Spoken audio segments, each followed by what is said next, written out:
Hi friends, welcome back to my YouTube channel. ನೋಡಿ friends, ಇವತ್ತಿನ ವಿಡಿಯೋದಲ್ಲಿ ಡಾಕ್ಟರ್ ರಾಜ್ಕುಮಾರ್ ಹಾಗೂ ಸಂಗೀತ ನಿರ್ದೇಶಕ ಉಪೇಂದ್ರ ಕುಮಾರ್ ಅವರ ಕಾಂಬಿನೇಷನ್ನಲ್ಲಿ ಮೂಡಿಬಂದಿರುವ ಕನ್ನಡ ಚಲನಚಿತ್ರಗಳ ಬಗ್ಗೆ ತಿಳಿಯೋಣ. ಅದಕ್ಕೂ ಮುಂಚೆ ಯಾರ್ಯಾರೆಲ್ಲ ನಮ್ಮ ಚಾನಲ್ನ ಸಬ್ಸ್ಕ್ರೈಬ್ ಮಾಡ್ಕೊಳ್ಳದೆ ವಿಡಿಯೋ ನೋಡ್ತಾ ಇದ್ದೀರಾ ಅವರೆಲ್ಲರೂ ಕೂಡ ಈ ಕೂಡಲೇ ಸಬ್ಸ್ಕ್ರೈಬ್ ಮಾಡ್ಕೊಳ್ಳಿ. ಹಾಗೆ ಪಕ್ಕದಲ್ಲಿ ಬರೋ ಬೆಲ್ ಐಕನ್ ಕೂಡ ಪ್ರೆಸ್ ಮಾಡಿ. ವಿಡಿಯೋಗೆ ಒಂದು ಲೈಕ್ ಮಾಡೋದಂತೂ ಮರಿಬೇಡಿ. ಅವರ ಮೊದಲನೆಯ ಚಿತ್ರ ಕಟಾರಿ ವೀರ. ಈ ಚಿತ್ರವು 1966ರಲ್ಲಿ ತೆರೆಕಂಡು ಸೂಪರ್ ಹಿಟ್ ಆಗಿತ್ತು.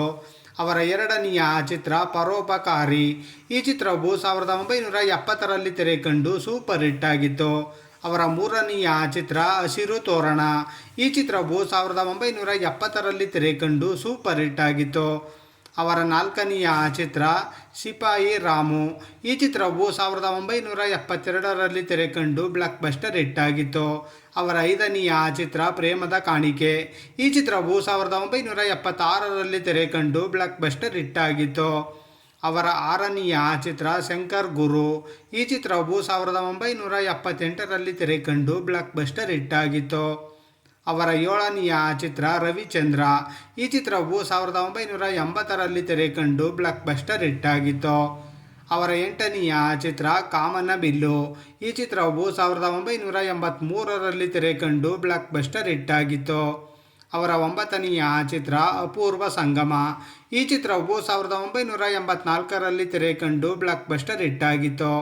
ಅವರ ಹತ್ತನೆಯ ಚಿತ್ರ ಧ್ರುವ ತಾರೆ. ಈ ಚಿತ್ರವು 1985ರಲ್ಲಿ ತೆರೆಕಂಡು ಬ್ಲಾಕ್ ಬಸ್ಟರ್ ಹಿಟ್ ಆಗಿತ್ತು.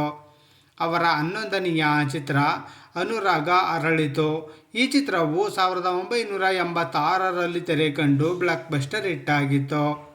ಅವರ 12ನೆಯ ಚಿತ್ರ ದೇವತಾ ಮನುಷ್ಯ. ಈ ಚಿತ್ರವು 1988ರಲ್ಲಿ ತೆರೆಕಂಡು ಸೂಪರ್ ಹಿಟ್ ಆಗಿತ್ತು. ಅವರ 13ನೆಯ ಚಿತ್ರ ಜೀವನ ಚೈತ್ರ. ಈ ಚಿತ್ರವು 1992ರಲ್ಲಿ ತೆರೆಕಂಡು ಬ್ಲಾಕ್ ಬಸ್ಟರ್ ಹಿಟ್ ಆಗಿತ್ತು. ಅವರ 14ನೆಯ ಚಿತ್ರ ಹೊಡ ಹುಟ್ಟಿದವರು. ಈ ಚಿತ್ರವು 1994ರಲ್ಲಿ ತೆರೆಕಂಡು ಬ್ಲಾಕ್ ಬಸ್ಟರ್ ಹಿಟ್ ಆಗಿತ್ತು.